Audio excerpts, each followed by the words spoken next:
So, hello everyone. Today I will discuss the one important chapter related to the CBSE class 11th. The topic is some basic concept of chemistry, and in this chapter you will learn the regarding the chemistry, their importance of chemistry, concept of the concentration terms like that. Okay. So two or three topics I will cover in this lecture. So first of all, I will discuss the what is the meaning of chemistry. Okay, before explaining the definition of chemistry, I will discuss some important phenomena like that. What is the atoms? What is the molecules? And what is the matter? Are substances like that. ठीक है. So atom, all of you know that the atom is the smallest particle कह सकते हो. ठीक है. Which cannot, इसका एक और करेक्टरिस्टिक है कि you cannot divide the atoms because it's the smallest unit of any substances or any materials. Okay. So it cannot be divided. Okay. So I can write cannot be divide. Understand? And the atom is the क्या है several atoms अगर combine हो जाएंगे, two atoms are more than two atoms if combined together they form the molecules. Different molecules अगर क्या combine होंगे तो क्या बना लेंगे, substances. ठीक है ना. सो आई थिंक आपको एक बेसिक कॉन्सेप्ट पता होना चाहिए कि एटम्स क्या होता है, बिकॉज द जैसे आप बायो में पढ़ते हो कि cell is the smallest unit. Okay. So in the chemistry if you are learning the chemistry, okay, then you should be know about the what is the meaning of atom. ठीक है ना. So atom, molecule और matter में थोड़ा difference आपको समझ में आया होगा. अब हम केमिस्ट्री को समझते हैं. ठीक है. सो केमिस्ट्री रिवील्स करती है, बताती है हमें regarding the chemicals, study of chemicals. Chemicals क्या होते हैं? केमिकल्स, बहुत सारे केमिकल्स, टाइप्स ऑफ केमिकल्स होते हैं like that. If you surround the around you then you can see, आप देखोगे कि बहुत सारी दीवारों पे पेंट लगा होता है, मतलब एक स्पेसिफिक कलर होगा. ठीक है. जिससे आप जो भी लर्न कर रहे हो, जैसे आप बुक पढ़ रहे हो तो book is a type of क्या है आपका मैटर है. ठीक है. जो कि एक केमिकल्स का बना होता है. ठीक है. If you see, if you write the any matter regarding any means, if you are studying means if you learn the any knowledge from the book, then book is also a type of matter and pen is also a type of matter. ठीक है. सो जितना भी material है आपके चारों तरफ, it is made up from the chemicals. ठीक है ना. सो केमिकल्स यहाँ पे क्या है, इट इज द पेंट हो सकता है, इट इज द फैन हो सकता है, इट इज द पेन हो सकता है, इट इज द पेपर हो सकता है, इट इज द टेबल हो सकता है. Means anything which surround to you are the made up of chemicals you can say. ठीक है. So it is the chemicals. ठीक है. एक पर्टिकुलर केमिकल की वजह से ही आपको कुछ क्वालिटीज दिखती हैं मटेरियल में. ठीक है. लाइक दैट पेंट आपको कलर दिखता है. ठीक है. आपको जो भी आपका इंक है, पेन की इंक आपको blue like that, black like that, ठीक है, रेड आपको दिखती है. ठीक है. क्योंकि उसका केमिकल क्या है, डिफरेंट है. ठीक है ना. पेपर आपको बहुत सारे पेपर्स आपको व्हाइट कलर के दिखते हैं, बहुत सारे लाइनिंग ब्लैक कलर की है, तो उसमें क्या होता है, डिफरेंट केमिकल्स ही होते हैं. ठीक है. सो तो बेसिक फंडा आपको समझ में आया होगा कि मीनिंग ऑफ द केमिकल्स. जितनी आपकी ड्रग्स हैं, either drugs means pharmaceutical industry में जो भी आपको ड्रग मिलती है, जैसे आपका पैरासीटामोल है, डोलो है. ठीक है. So all this are the combination of composition of chemicals. ठीक है. तो यहाँ पे केमिकल्स का आपको फंडा समझ में आया होगा.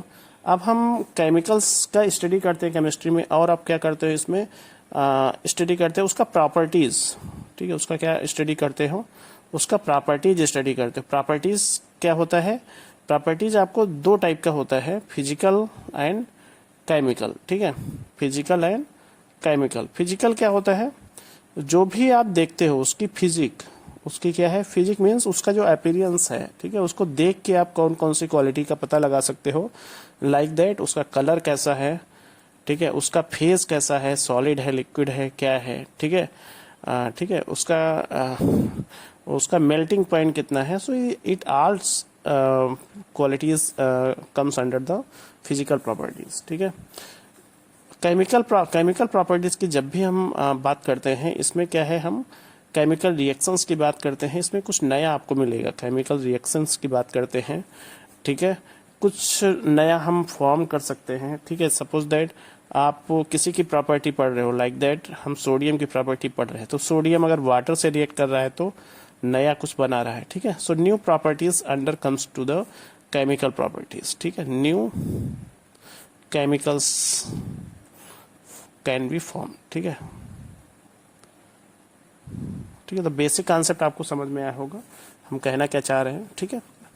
फिर आपका आता है, और इसमें हम क्या पढ़ते हैं केमिस्ट्री में, ठीक है, it is a central science, बहुत इंपॉर्टेंट पॉइंट है, it is called central science, ठीक है। सेंट्रल साइंस क्यों कहते हैं केमिस्ट्री को, क्योंकि ये डिफरेंट एरियाज में इन्वॉल्व है। डिफरेंट एरिया मतलब साइंस बहुत सारी फील्ड्स हैं, लाइक दैट आपका बायोलॉजी जो कि सभी पढ़ते हैं, आपका बायोलॉजी हो गया, बायोकेमिस्ट्री आपने सुन रखा होगा, नहीं सुना है तो सुन लीजिए, बायोकेमिस्ट्री, इन्वायरमेंटल केमिस्ट्री, ठीक है, बायोटेक्नोलॉजी, ठीक है। तो ये ऐसी ब्रांच है जो, और क्या है आपका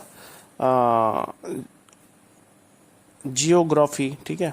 तो जितनी भी आपकी ये साइंसेज है उसमें कहीं ना कहीं आपका केमिस्ट्री का क्या है, एक केमिस्ट्री का अपना रोल है, ठीक है। केमिस्ट्री हर चीज में इन्वॉल्व है, तो it is called, so that's why it is called the central science, ठीक है, सेंट्रल साइंस, ठीक है। तो आपको पता चल गया केमिस्ट्री, हर चीज में केमिस्ट्री कहीं ना कहीं पे है। तीसरा आपका एक आपको बताना चाहूंगा कि केमिस्ट्री हमें और क्या बताती है, केमिस्ट्री बताती है इंटर कन्वर्जन को, ठीक है, इंटर कन्वर्जन को। केमिस्ट्री हमें इंटर कन्वर्जन के बारे में बताती है, जैसे फॉर एग्जांपल कि वाटर का आपको पता है कितनी फॉर्म्स होती हैं, एक तो आइस हो गया, एक तो सिंपल आपका वाटर हो गया, लिक्विड जो है, ठीक है। और आपने कभी भी वाटर को जब बॉयल करते हो तो it is converted to gas form और वेपर फॉर्म, ठीक है। तो it is possible through the chemical changes, ठीक है। तो इसमें क्या होता है, जैसे आपका जो आइस है, if you provide the heat it is converted to liquid, किसमें कन्वर्ट होता है, लिक्विड में। एंड अगर इसको भी हम टेम्परेचर रेस कर दें तो ये आपका किसमें कन्वर्ट हो जाता है, वेपर्स में, ठीक है। तो इसमें क्या डिफरेंट फिनोमिनन्स इन्वॉल्व होते हैं। आइस आपका सॉलिड है, लिक्विड आपका तो आपको पता है, वेपर्स क्या है, it is a gaseous form, ठीक है। सो आइस से आपका लिक्विड बन रहा है, यहाँ पे ice converted to liquid, it is called, इसको हम क्या बोल देंगे कि फिर कोई चीज क्या हो रहा है, लिक्विफिकेशन हो रहा है, मतलब लिक्विड में चेंज हो रहा है, या हम इसको बोल सकते हैं मेल्ट हो रहा है, ठीक है। तो एक प्रोसेस हो जाता है मेल्टिंग, ठीक है, इसको नाम देते हैं मेल्टिंग, ठीक है। फिर आपका जो लिक्विड से कन्वर्ट हो रहा है किसमें, it is converted to vapour. So vapour में कन्वर्ट हो रहा है कौन, लिक्विड। तो इस फिनोमिनन को हम क्या बोल देते हैं कि कोई चीज क्या हो रही है, वेपराइज हो रही है, वेपराइजेशन, ठीक है। सपोज दैट आपको लिक्विड को आपको कन्वर्ट करना है, किसमें कन्वर्ट करना है, सॉलिड में, तो आप क्या कर दोगे, उस चीज को फ्रीज कर दोगे, ठीक है, उस चीज को फ्रीज कर दोगे, ठीक है। जैसे घर पे हम लोग क्या कॉमनली यूज करते हैं, जो आपको दही जमाना होता है ना, तो दूध को क्या करते हैं, थोड़ा हम लोग ऐड कर देते हैं, कोई एसिड ऐड कर देते हैं, like that lemon juice add कर दो, तो फ्रिज में रख दो, तो क्या करता है, कुछ टाइम के बाद आपको सॉलिड में चेंज हो जाता है। तो ये जो प्रोसेस कहलाता है, it is called the freezing, ठीक है, सिंपल है। एक प्रोसेस होता है सॉलिड डायरेक्ट कन्वर्ट हो जाता है किसमें, वेपर्स में, जो कि आप पढ़ते ही होंगे।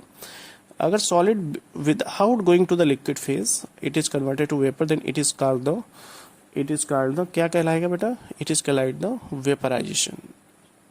Not, it is not called vaporisation, it is called sublimation, ठीक है। तो ये कहलाएगा सब्लिमेशन। तो आप देख रहे हो कि ये इन्वॉल्व है किसमें, इंटर कन्वर्जन, केमिकल्स का एक दूसरे फॉर्म में चेंज होने में केमिस्ट्री हमारा एक सिग्निफिकेंट रोल प्ले कर रहा है।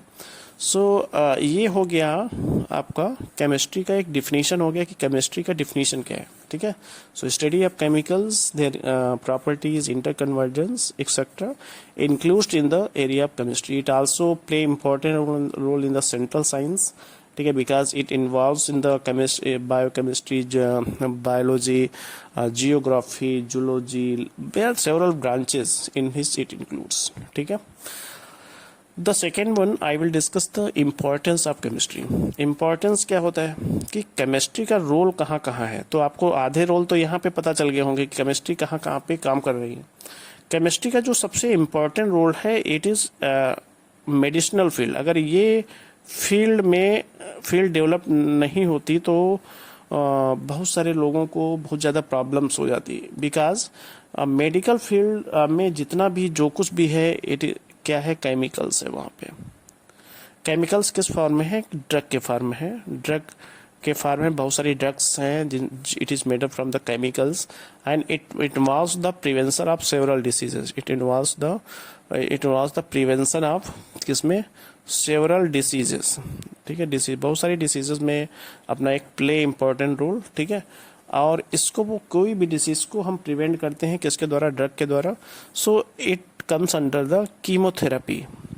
इस चीज को हम बोलते हैं केमिकल्स के द्वारा किसी भी चीज का ट्रीटमेंट करना, इट इज कॉल्ड कीमोथेरेपी. ठीक है. इस फील्ड में आपके जो थोड़ा बहुत डिस्कस करेंगे, जो जितना भी सिलेबस आपका है, एक ड्रग है एजेडिटी. ठीक है. AZT means it is the full form of azido, it is the short form of azidothymidine. ठीक है.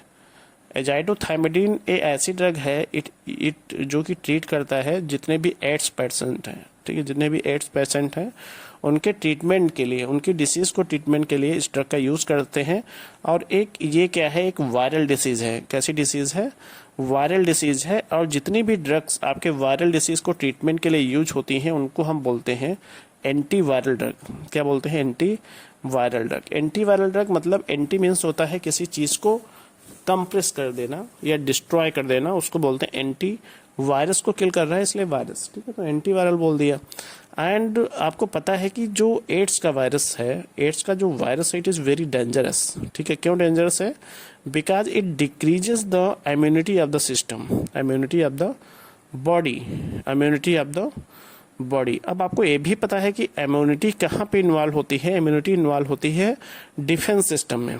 डिफेंस सिस्टम में कौन सा डिफेंस सिस्टम, जब भी कोई आपके बाहरी एक्सटर्नल एजेंट्स क्या करते हैं, आपके बॉडी पे अटैक करते हैं एक्सटर्नल एजेंट्स, तो वो क्या करते हैं, आपके बॉडी के अंदर एक डिफेंस सिस्टम है. अगर आपका वीक हो गया तब क्या करेगा, वो एक्सटर्नल जो आपके माइक्रो ऑर्गेनिज्म है आप पे अटैक करेंगे और बॉडी के अंदर इंटर कर जाएंगे और एक डिसीज पैदा करेंगे.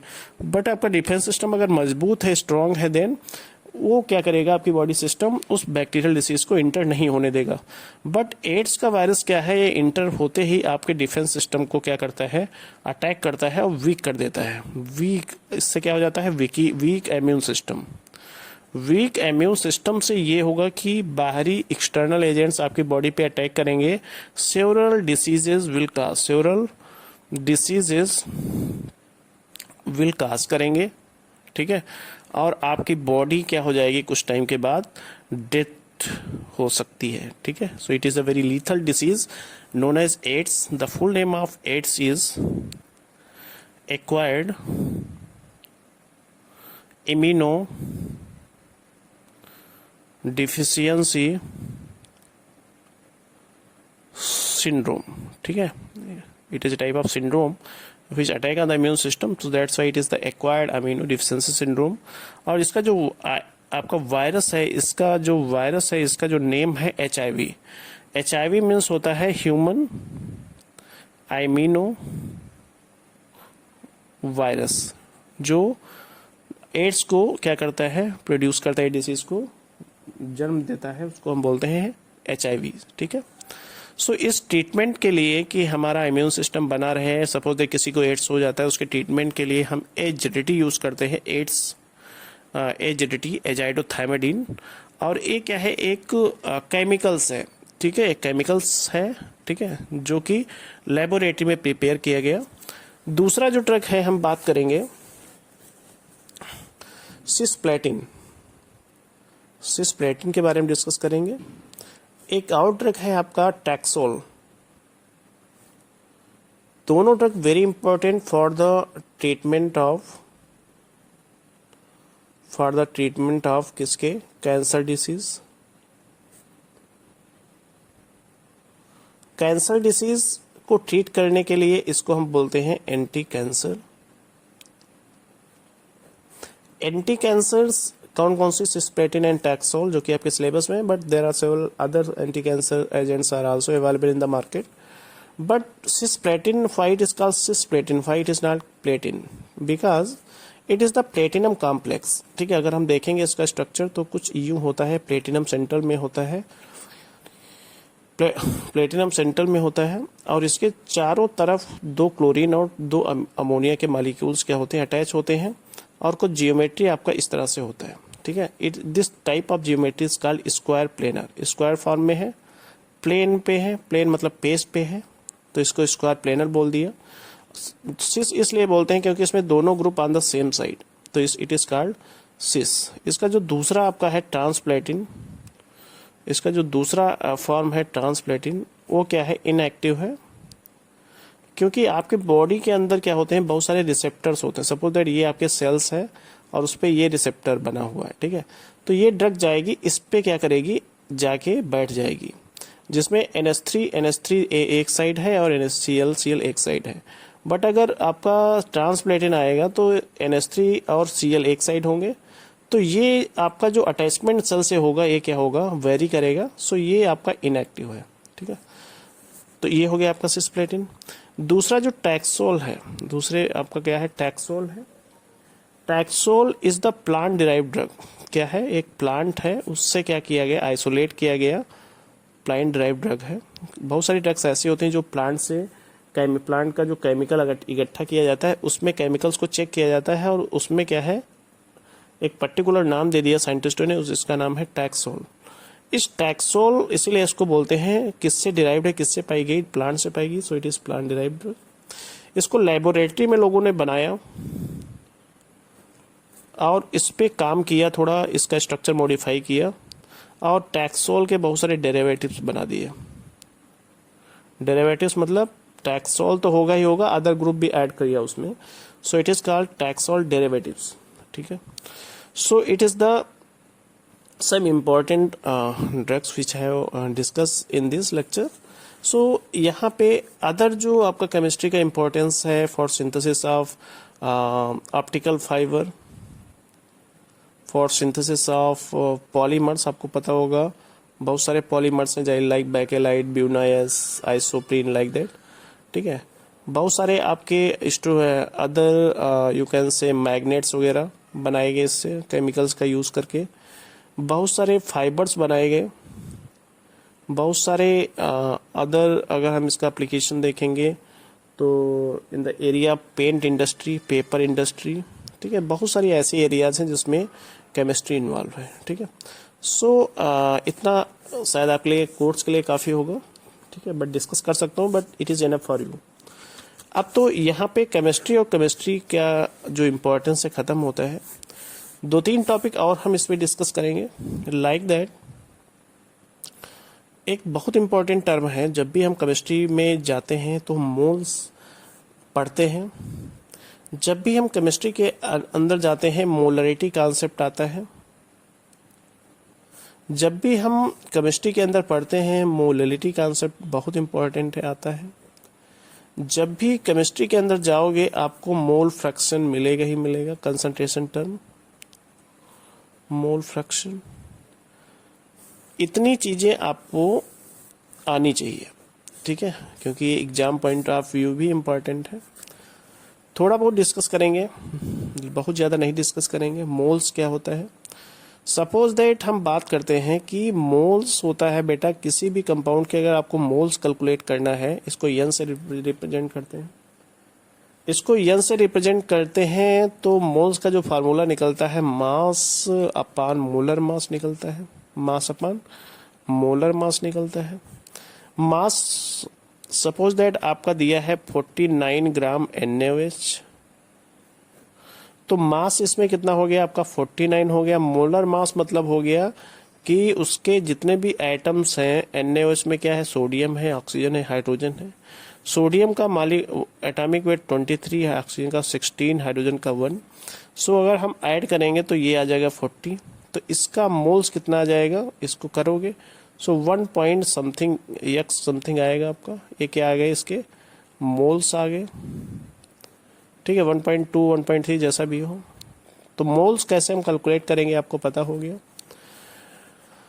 अब हम बात करते हैं मोलरिटी की बात करते हैं। जब भी मोलरिटी की बात करते हैं, मोलरिटी की बात करेंगे, दोनों में डिफरेंस देखेंगे। जब भी मोलरिटी की बात कर रहे थे, it is expressed in the capital M and it is the number of solute upon किस में प्रेजेंट है, 1 लीटर ऑफ सोल्यूशन में प्रेजेंट है। अब सर सोल्यूट क्या होता है बेटा, सोल्यूट और सॉल्वेंट दोनों एक दूसरे के बहुत पक्के दोस्त हैं और दोनों दोस्ती करके एक अदर प्रोडक्ट बनाते हैं जिसका नाम है सोल्यूशन। सो सोल्यूशन में सोल्यूट भी है, सॉल्वेंट भी है। सपोज डेट आपने शुगर 49 ग्राम शुगर ऐड किया 500 ml में, बोल दिया गया सर इसमें सोल्यूट क्या है, तो सोल्यूट आपका 49 शुगर हो गया 49 ग्राम। सर इसमें सॉल्वेंट क्या है, तो बेटा 500 ml आपका सॉल्वेंट हो गया, ठीक है। सर इसका हम सॉल्वेंट सोल्यूशन हम कैसे निकालेंगे, सोल्यूशन कैसे निकालेंगे, तो सोल्यूट प्लस सॉल्वेंट को ऐड कर दोगे तो क्या निकलेगा, सोल्यूशन निकलेगा, ठीक है। तो सोल्यूट का आपको वॉल्यूम यहाँ पे मास पता है तो आप क्या कर सकते हो, वॉल्यूम निकाल सकते हो, ठीक है। बट सर हमें जो जानना था सोल्यूट, सॉल्वेंट और सोल्यूशन के बारे में आपको जानना था, तो मैंने बताया आपको। बात आते हैं टॉपिक पे, तो number of solute particles present in 1 litre of solution is known as molarity. अगर हम नंबर ऑफ सोल्यूट पार्टिकल्स होता है moles. Sir 1 litre of solution unit जो होता है लीटर, तो इसका जो यूनिट होता है मोल्स पर लीटर होता है। अब एक क्वेश्चन आता है सर मोल्स, फिर हम मोल्स का यूज कहाँ पे करेंगे। So moles is equal to mass upon molar mass, जैसा कि मैंने पहले ही डिस्कस कर लिया, mass upon molar mass upon किसमें प्रेजेंट है, 1 लीटर ऑफ सोल्यूशन, ठीक है। जैसे फॉर एग्जांपल आपका निकालना है, मोल्स निकालना है, 40 ग्राम NaOH प्रेजेंट इन 500 सोल्यूशन, तो इसका मोलरिटी निकालो, तो 40 अपॉन मास हो गया, मोलर मास NaOH का आपको 40 पता ही है। 1 लीटर आप सोल्यूशन 500 ml दिया है आपका, तो आपको लीटर में रखना है, तो 500 को क्या करोगे, 500 यहाँ पे रखोगे, अपॉन क्या करोगे 1000, तो लीटर में आ जाएगा। इस तरह से आपको यहाँ पे आंसर मिल जाएगा, ठीक है। कर लेते हैं, थोड़ा देख लीजिए। मास कितना है, 40 है, मोलर मास 40 है, 500 ml आपका वॉल्यूम है, 1000 ml से करोगे तो लीटर में आएगा, तो 1/2, ठीक है।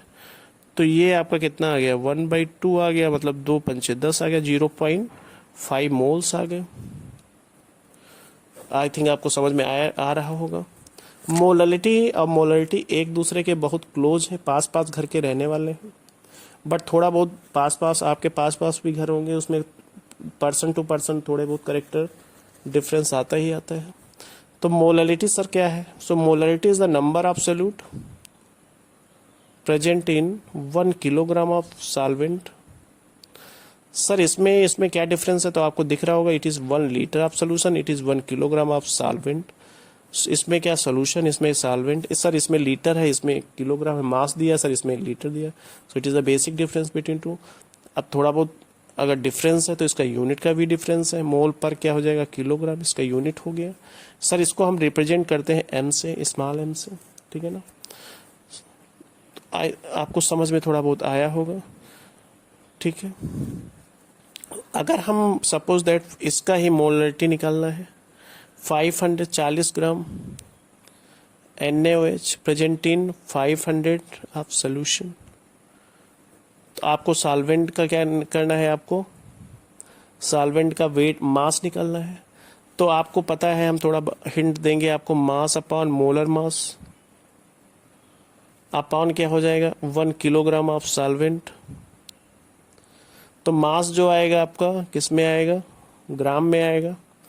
500 ml सोल्यूशन है, तो यहाँ पे मास आपको पता है कि क्या होता है, डेंसिटी इक्वल टू क्या होता है, mass upon mass into volume, या हम sorry mass equal to density into volume.